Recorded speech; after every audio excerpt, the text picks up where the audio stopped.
This morning, I had an interview with Veronica, who is a member of Rapid Regrowth program. And during the interview, she shared with us results she was able to achieve by following steps in the program. And what happened before she reached out to us was that she was having a lot of scalp inflammation, follicle pain, a lot of sebum, a lot of oil pulling around the follicles, and also weak hair cycle with a lot of hair shedding and also a lot of mineralization in terms of high DHT sensitivity. And what happened is that we were able to achieve amazing results without using medications such as often is prescribed for female hair loss, such as minoxidil, spironolactone, or clobetasol for scalp inflammation. So here's the interview. Sure. Alex, thank you for having me. And I just want to say thank you for being a part of my journey. It was very successful, and without you, it would have never been possible for me to have such great results and success with it. So my journey started in about the middle of 2024. I started experiencing severe scalp discomfort, severe scalp inflammation. At the time, I really just thought that maybe I was wearing my hair a little too tight in a ponytail. And so I tried to, sorry, I tried to kind of adjust my hairstyles to maybe see if that what was causing some of this discomfort in my scalp. With no success. The inflammation and the discomfort just kept really ongoing. And I really couldn't pinpoint like what was causing it. I just thought, okay, maybe this will pass, and maybe it's just something that my body's just freaking out. And so I put up with it for a while. I just kind of struggled with the pain and just kind of try to go on with my days. And then I started noticing my scalp was getting like severely greasy, a lot of sebum.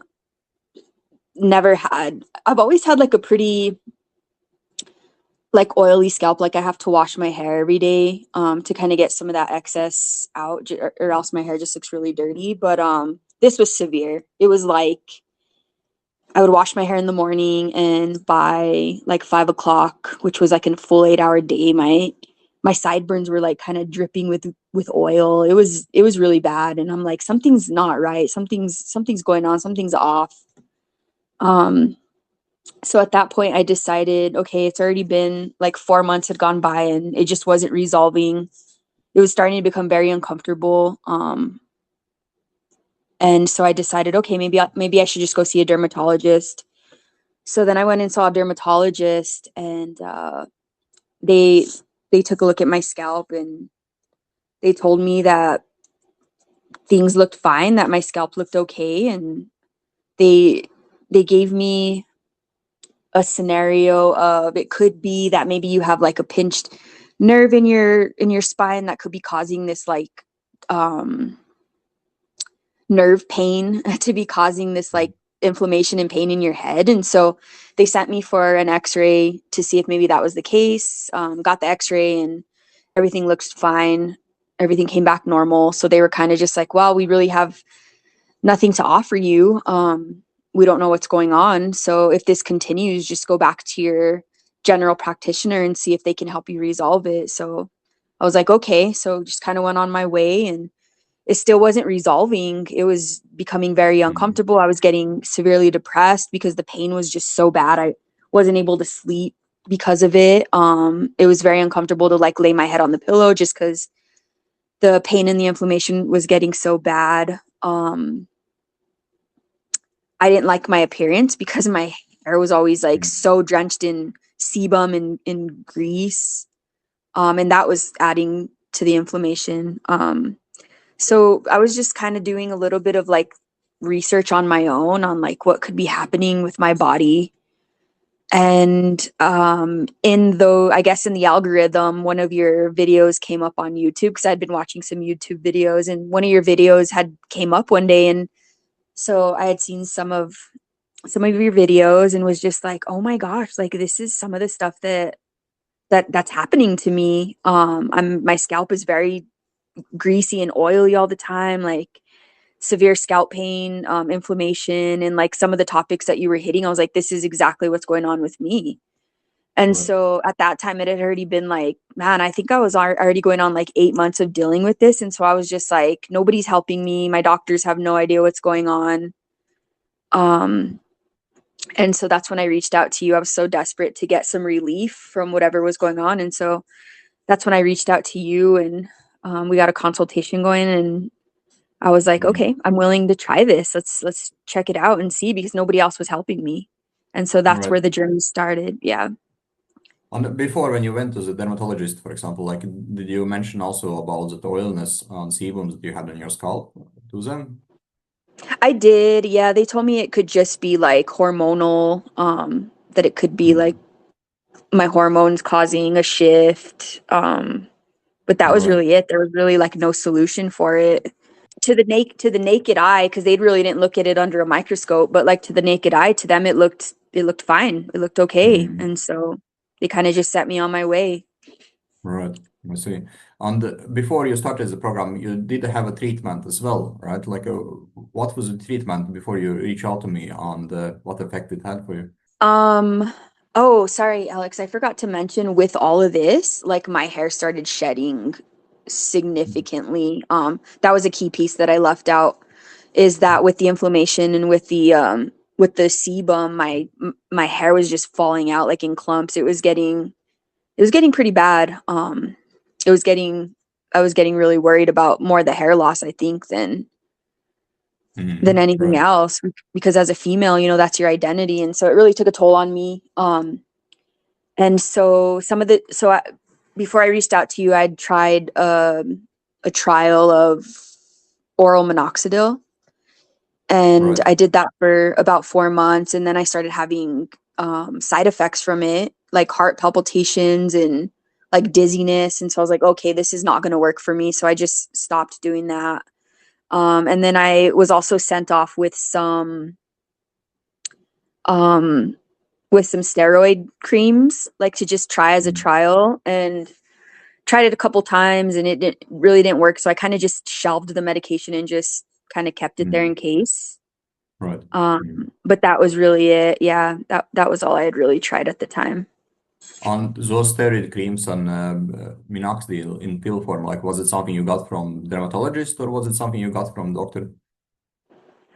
So the creams I got from the dermatologist, and then I had seen like a hair loss specialist about an Mhm. hour and a half away from where I lived. He was actually a hair transplant surgeon. That's what he specialized in, but he also wrote scripts for oral minoxidil. And so I had run across him, like searching for like hair loss Mhm. specialists in the area, and he was the one that caught my attention. And so I just set up a quick appointment with him, which was kind of weird, because when I walked in, it was like real. I expected him to be like a doctor, like, let's check your blood pressure and make sure your blood Mhm. pressure is good before we start the med. It was just like, here's the med, try it out. Right. Um, so that's kind of how that started. It was just like, try this out and see if it helps you. Mhm. And it did. It started to help a little bit. Like the shedding had stopped. Mhm. Not completely, but I should say it didn't stop. It slowed it down. But then I started getting the side effects, and that's when I had to jump off of it. So yeah, it was Mhm. Right. not a good experience. Photo you shared with me when we started to work together. Yep. And those are side photos. When it comes to shedding, like, what kind of hair did you see were falling out? Was it long hairs that are falling out at this point? It was short hairs, long hairs, a mix of everything. In this picture though, I had just washed and blow dried my hair, so it doesn't look this doesn't give you like the full picture of what it looked like by the end of the day. Because like I said, when it would get really oily, my hair would start to separate, and you could see like all the like bald spots and sparse Mhm. areas. So this was just freshly washed and blow. So I mean, you could see where it's sparse, but it doesn't really give it justice. I felt like it was very well organized and delivered to me in a way that I could follow and understand. There was a lot to it. The main things that I focused on in the program were the detox diet in the beginning, as well as cutting out a lot of the trigger foods and inflammatory foods that were causing this inflammation in my scalp. I did incorporate some supplements from the program, as well as topicals. Like topicals, I think topicals and the anti-inflammatory diet were the ones that really just helped me heal very quickly. And I noticed like a huge difference in the inflammation in my scalp within like the first month. Especially, I think the detox really like helped settle things down. Right. And in terms of the shedding, like how long time did it take for you to reduce the shedding itself? The shedding, so the inflammation, I could see a huge difference right away within a month, and then I would say like the shedding really slowed. I would say like 2.5 to 3 months in, I was starting to see like significant results, and then even under the microscope, you could see a lot of like vellus baby hairs growing out at that time. So it was pretty exciting to see that. Right. Like this was one of the pictures you shared with me back when we started to work together. And this was the ones that you shared with me around 2-3 months later. Yeah. Yep. And now I don't even, sometimes I'll shower and I won't even lose one hair. Right. Well, that's great, Veronica. And in terms of approach you have done, like thing is that we did it without adding any minoxidil or any other type of anti-androgen, because you did have some mineralization on those microscope photos as well, but you still were able to solve this problem by addressing lifestyle factors, by addressing diet, and by working your scalp environment. Yeah, I mean, those were the key items that got me really the results that I saw. I was honestly like mind blown that, because all the research that I had done had said that there's no way you can get any type of regrowth results unless you use a stimulant. And so I was kind of mind blown that that's far from the truth. If you address all the things that need to be addressed within your body, then you can definitely get regrowth results without any type of stimulant. Yeah, I mean, I am a great example of this program's success. In all the research that I was doing, like I said, the pharmaceutical companies really try to discourage you from natural approaches and really addressing the root causes. And that's what I found in a lot of my research is like, there's no way you'll ever get results. Diet and like natural topicals just aren't powerful enough, but that's far from the truth. And I am a good example of that, as you can see through the photos and then just testimonial that it is possible. It's a lot more work because it's not just this magic pill that you can pop in. It is a lot of work, but it's worth it if you're willing to put the time in. And the program is really well structured to be able to get you to that point. It's very easy to understand, very clear. And you also have the coaching from Alex to help get you through and to answer any questions. He was amazing through the whole thing. He was available at any hour. I would just send him a message and he was always there to respond and to get me the answer that I needed.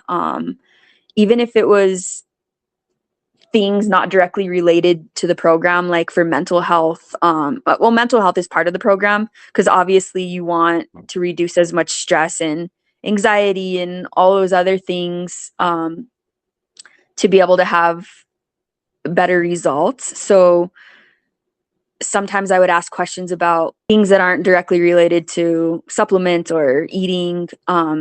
He was always there to do the research for me. Any question that I had, he was more than willing to do the research for me and get me an answer back if it wasn't directly in his specialty. But yeah, so that's what I found super helpful, is that I was able to have that guidance from him 24/7 to help me get through it. Awesome, Veronica. Thanks for sharing.